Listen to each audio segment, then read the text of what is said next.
जय माई की। आज हम बात करेंगे देवशयनी एकादशी के बारे में। देवशयनी एकादशी आषाढ़ मास की शुक्ल पक्ष की एकादशी तिथि जो है वो देवशयनी एकादशी कहलाई जाती है।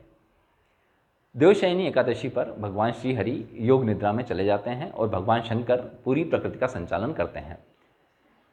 मान्यता है कि जब भी भगवान श्री हरि योग निद्रा में जाते हैं तो हम किसी भी हवन, पूजन या किसी भी मांगलिक कार्य में उनका आवाहन नहीं कर पाते, क्योंकि वो योग निद्रा में होते हैं।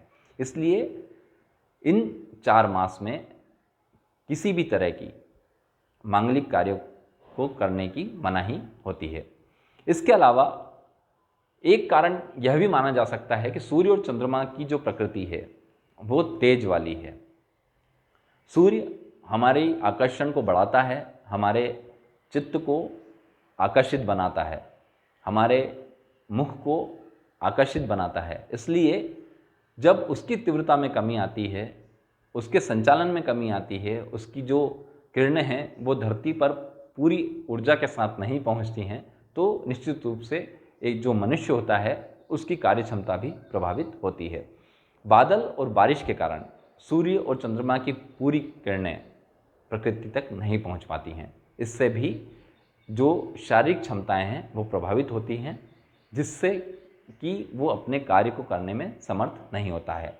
यह भी माना जाता है कि जो अग्नि तत्व होता है, जो पित्त होता है, यह भी बढ़ जाता है। इसके कारण हमारी जो पाचन क्रियाएं हैं वो पूरी तरह से संतुलित नहीं रह पाती। इसलिए भी इन 4 मास को शारीरिकता के हिसाब से और पौराणिकता के हिसाब से माना गया है कि 4 महीने किसी भी शुभ कार्य को नहीं करना चाहिए। इसके अलावा पूरे साल भर में 24 एकादशी होती है आषाढ़ और शुक्ल पक्ष की मिलाकर, लेकिन चातुर्मास का जो प्रारंभ होता है वो आषाढ़ मास की शुक्ल पक्ष की एकादशी से कार्तिक मास की शुक्ल पक्ष की एकादशी तक रहता है।